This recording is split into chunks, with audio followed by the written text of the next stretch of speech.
Salut People, j'espère que vous allez bien. On se retrouve pour une nouvelle vidéo de présentation d'un Kickstarter avec un prototype qui arrive dans quelques jours. C'est pour mi-juin, c'est Coalition chez Phalanx. Donc c'est un wargame pour 1 à 6 joueurs. Ça arrive en campagne Kickstarter mi-juin. Vous allez revivre les batailles napoléoniennes et la grande coalition de toute l'Europe contre la France.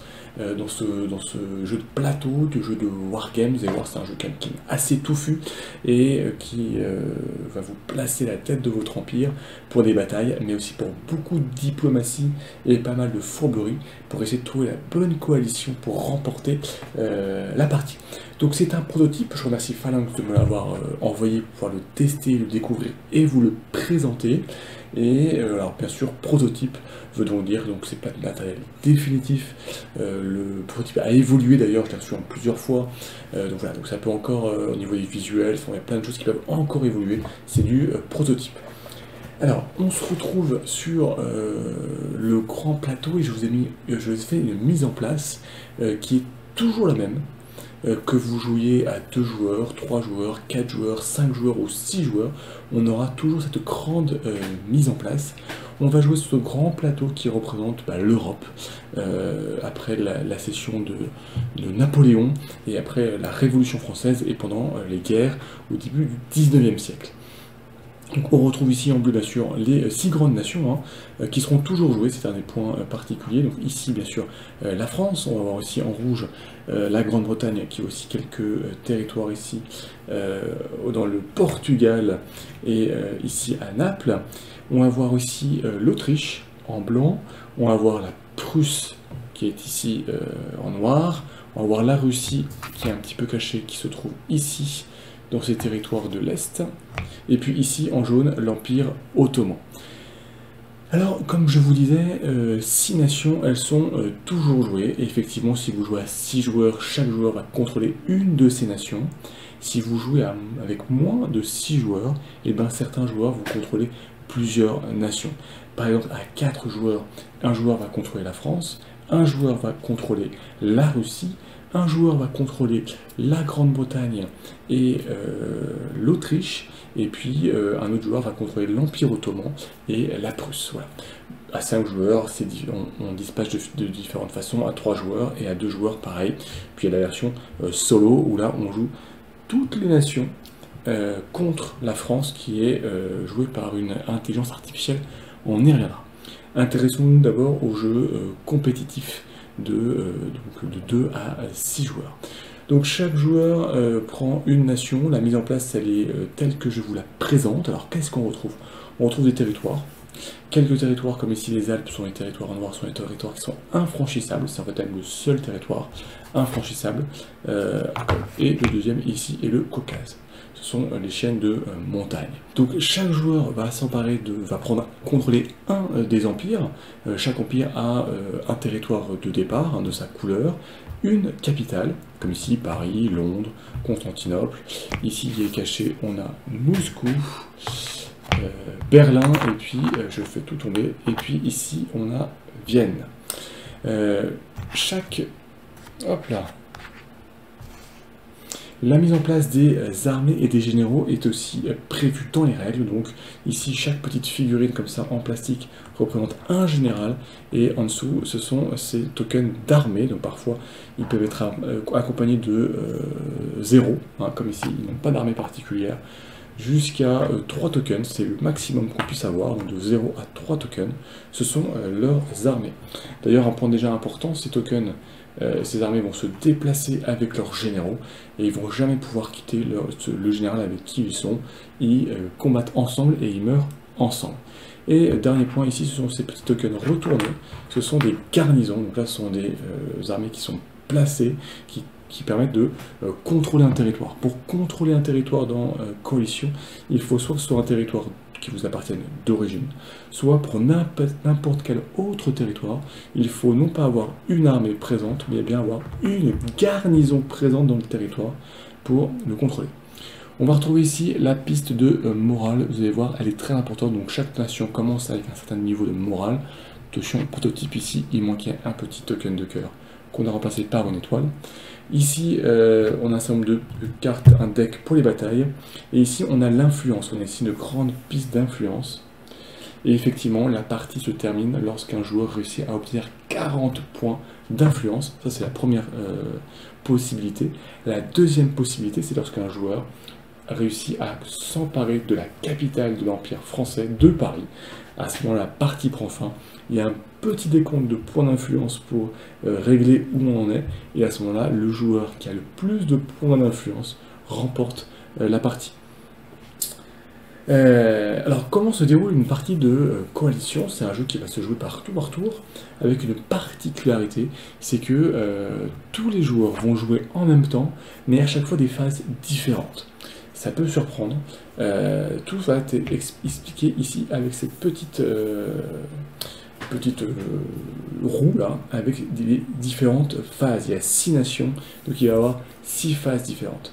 Déjà, en début de partie, ici, vous avez la zone de diplomatie.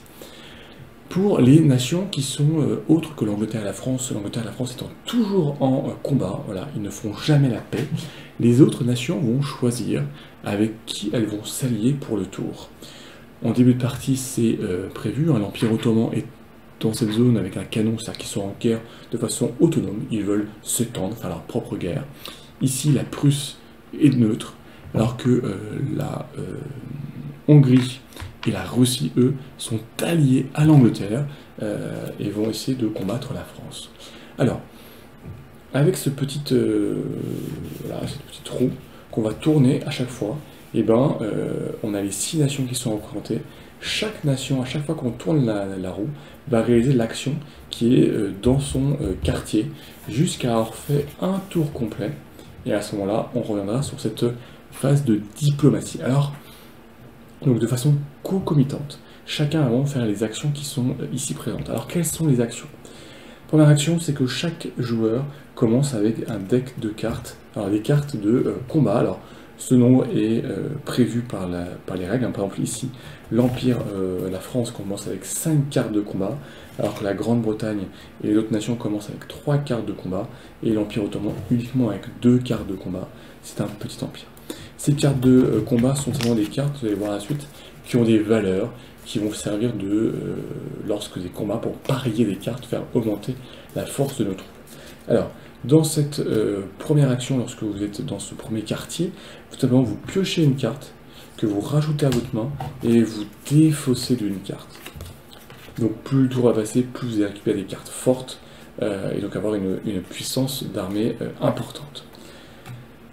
Ici, la deuxième type d'action que vous allez faire, hein, donc tout ça, c'est vraiment en même temps, ce sont les revenus. Effectivement, vos conquêtes vont générer des revenus. Tout simplement, ici, à chaque territoire à qui vous appartient, donc soit parce qu'il est de votre originel, pardon, donc de la couleur de votre nation, ou parce que vous en êtes emparé, c'est-à-dire que vous êtes déplacé et que vous avez placé une garnison sur le territoire, vous le contrôlez, il vous appartient. À ce moment-là, vous gagnez tous les revenus qui sont indiqués avec ces petits chiffres là. Donc ici, la Catalogne vous rapporte 1, le Languedoc 1, voilà, ça vous rapporte de l'argent.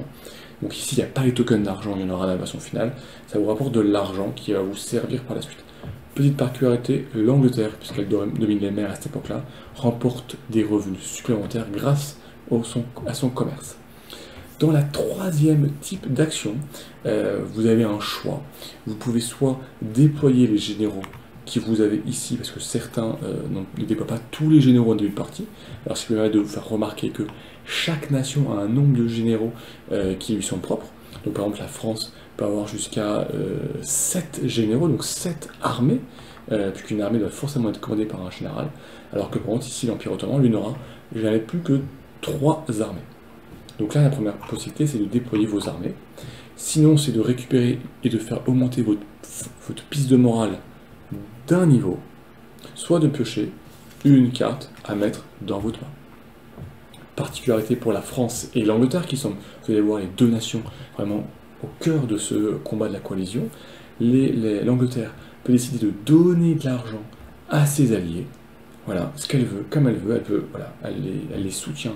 À ce moment-là, elle gagne un point d'influence sur la piste d'influence, elle se rapproche un peu plus avec toi, et la particularité de la France, de l'Empire français, c'est que Napoléon peut se déplacer gratuitement à ce moment-là, pour faire déployer son armée. Là, l'action, quand vous êtes ici dans ce quartier du bas, c'est que justement grâce à l'argent que vous avez collecté, vous allez pouvoir recruter soit des armées supplémentaires. Donc pour recruter une armée, tout simplement, il faut dépenser une pièce et vous la mettez sous un général où vous voulez, du moment que le général n'a pas plus de 3 jetons d'armée, c'est le maximum. Soit vous pouvez acheter une carte supplémentaire, soit vous pouvez toujours contre une pièce d'argent, et contre une pièce d'argent, vous pouvez augmenter votre valeur de morale, parce que comme tout le monde le sait, plus vous payez vos armées, plus elles ont le moral pour combattre. L'action ici qui est à la 5e action, lorsque vous vous trouvez dans ce quartier-là, et ben on regarde à ce moment-là votre influence. Alors comment est-ce que vous allez faire progresser votre influence avec les territoires, vous contrôlez plutôt avec certains territoires. Vous aurez remarqué que ici, certains territoires ont un nombre entouré, avec des couleurs rayées. En fait, ces territoires avec des couleurs rayées sont les territoires qui sont des objectifs pour certaines nations, pour les nations dont on trouve les couleurs. Par exemple, prenons l'exemple de Madrid. Madrid, on trouve la couleur bleue et rouge. Ça veut dire que l'Angleterre et la France cherchent à s'en emparer, cherchent à avoir de l'influence sur ce territoire. Si une des deux nations contrôle ce territoire, et bien au moment de cette action-là, donc si la France contrôle, elle marquera 2 points d'influence. Donc on bougera ce petit token. Donc il y en a d'autres. Ici, il y a le Piémont. Donc pour je vous rappelle, il faut avoir une armée, il faut avoir une garnison, et non pas une armée, une garnison au sein du territoire. Donc ici, il y a le Piémont qui est revendiqué par la France, mais aussi par l'Autriche. Ici, vous avez ce territoire de Saxonie qui est revendiqué aussi bien par la Prusse que par l'Autriche. Ici, ce territoire de l'Égypte qui là est revendiqué par beaucoup de monde, par l'Empire ottoman, par l'Angleterre, par la France. Voilà, il y a plein de territoires. Donc ces territoires, si vous êtes une des nations qui le revendique et si vous le contrôlez, et bien à ce moment-là, vous marquez des points d'influence. Voilà.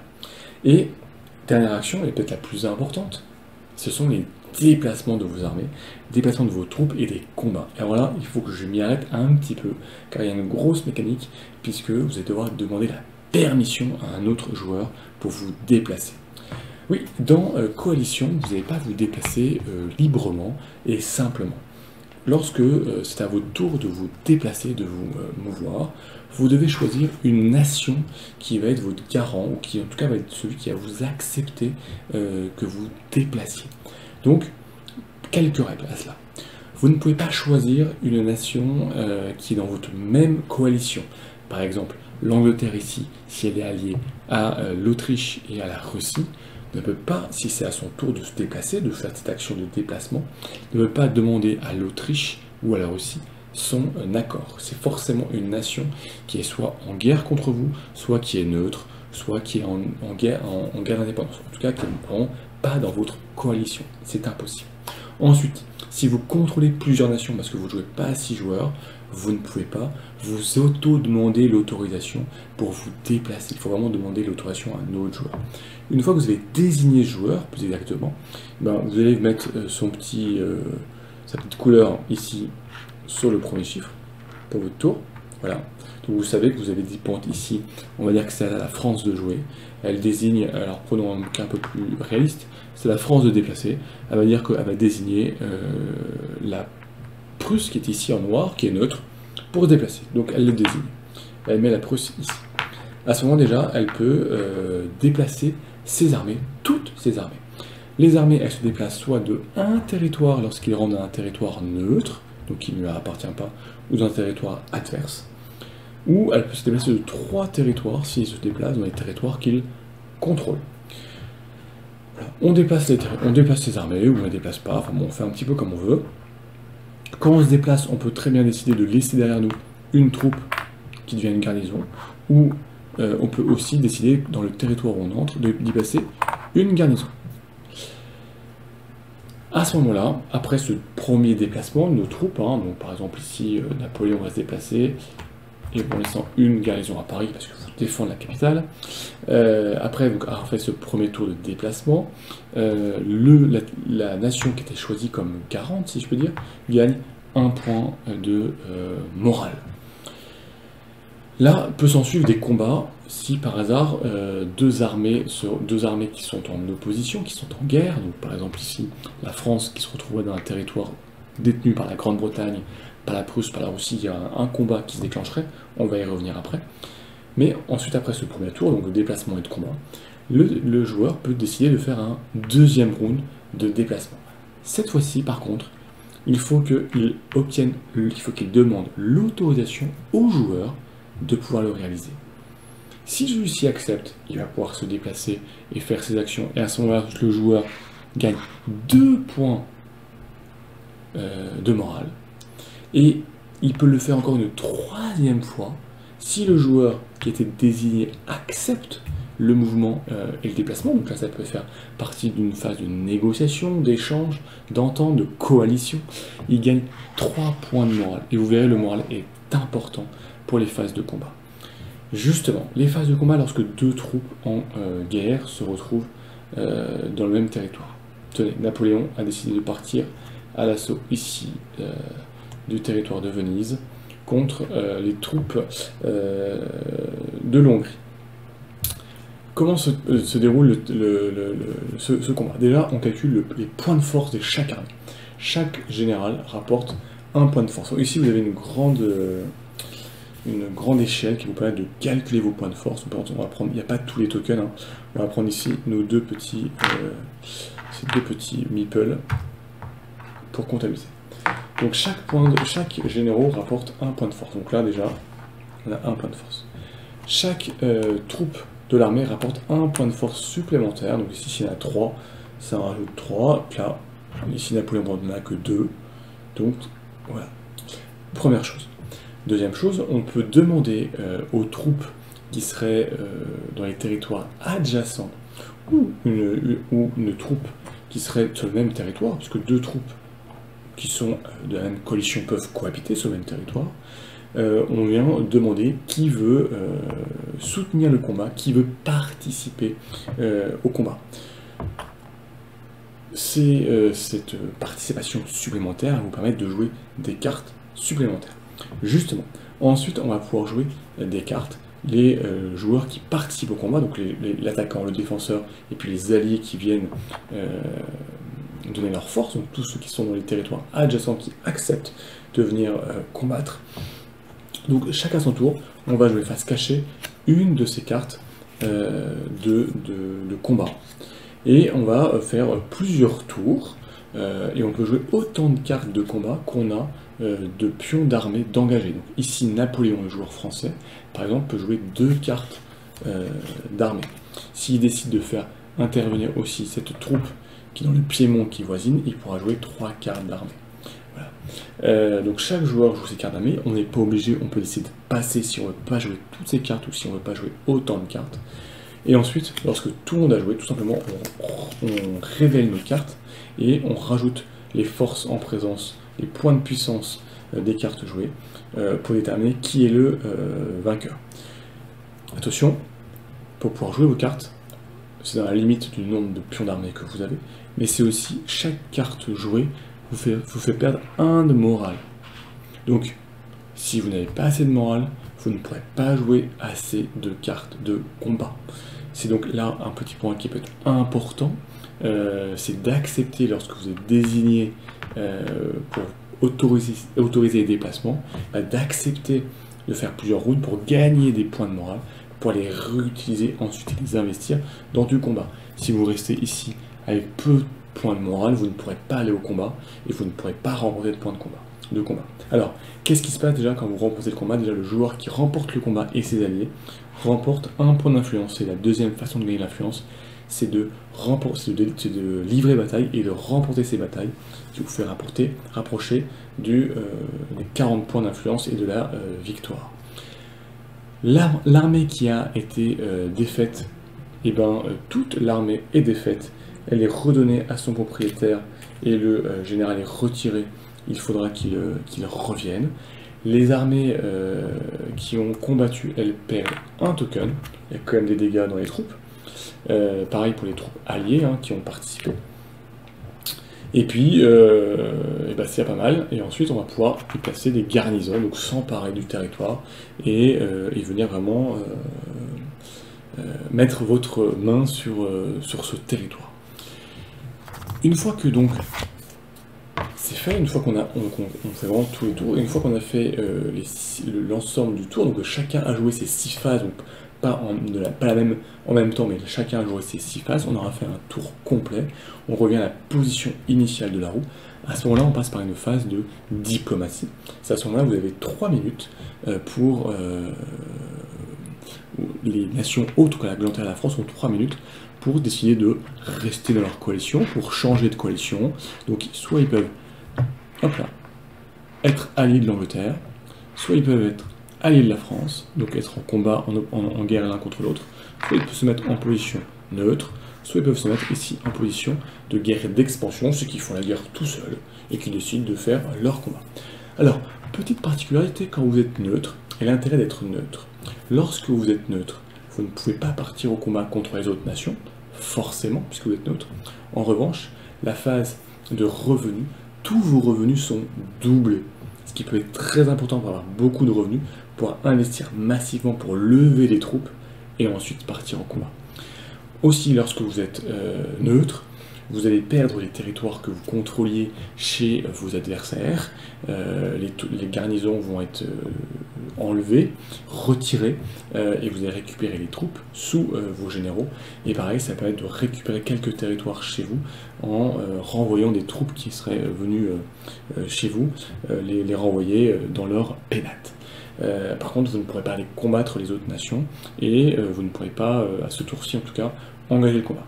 D'ailleurs, si lors d'un tour, une armée adverse s'empare de votre capitale, forcément, vous devenez forcément, hop là, c'est les Anglais, ici la France, par exemple, s'empare de la capitale, donc de Vienne, en mettant une garnison à Vienne, l'Autriche, là, forcément, pour la fin du tour, devient neutre, puisqu'elle est on l'a forcé à signer un traité de paix, en tout cas pour ce tour-ci. Ce qui est aussi intéressant d'être allié à l'Angleterre par rapport à la France, c'est que lorsque vous gagnez un combat, au lieu de gagner lorsque vous gagnez un combat contre la France, puisqu'il y a vraiment un antagoniste Angleterre-France, donc lorsque l'Angleterre ou un de ses alliés remporte un combat contre un général français et il le défait, il le tue, au lieu de gagner 1 point d'influence, il en gagne 2. Ça peut donc être intéressant d'être allié à l'Angleterre à certaines phases. Je dirais que vous avez presque vu, vous avez même vu toutes les règles de coalition, mais voilà, c'est 2 points vraiment particuliers, cette gestion du moral qui vous est devoir obtenir du moral pour pouvoir le réinvestir dans vos cartes de combat. Alors, petite précision, si à un tour de jeu, il n'y a aucune nation qui est disponible pour demander l'accord, puisque par exemple vous avez toutes vos nations qui sont en guerre contre la France, ou parce que ici les marqueurs de morale sont déjà à 14 ou tout de même à 15 et donc ils sont à la limite maximum, on ne peut pas dépasser 15, donc on ne peut pas demander à une nation qui est déjà à 15, et bien vous pouvez quand même faire un round de déplacement, donc bouger une fois toutes vos armées et les faire combattre gratuitement. Voilà.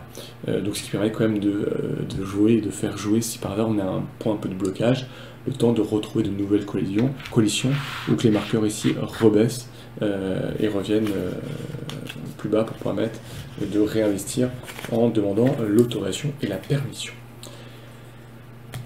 Alors, vous avez vu, Coalition, c'était un jeu quand même un petit peu particulier avec cette roue-là, où tout le monde va jouer en même temps. Donc il y a pas de temps mort ou presque. C'est une bonne idée avec quelques petites limites sur ce point. Donc on va commencer par ça. Effectivement, tout le monde va jouer en même temps, donc il n'y a pas un joueur qui ferait un grand tour. On devrait attendre entre ses échanges de cartes, ses revenus, ses achats, ses déploiements, ses points d'influence, son déplacement. Ça pourrait être très long.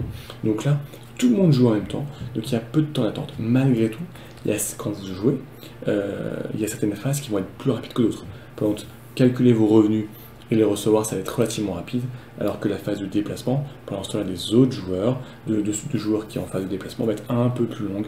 Donc il y aura forcément un petit peu de temps d'attente. Et puis surtout, vous allez avoir envie quand même de regarder ce que font les autres joueurs pour voir où ils se déplacent, à qui ils demandent l'autorisation et avec qui ils s'allient temporairement dans le tour.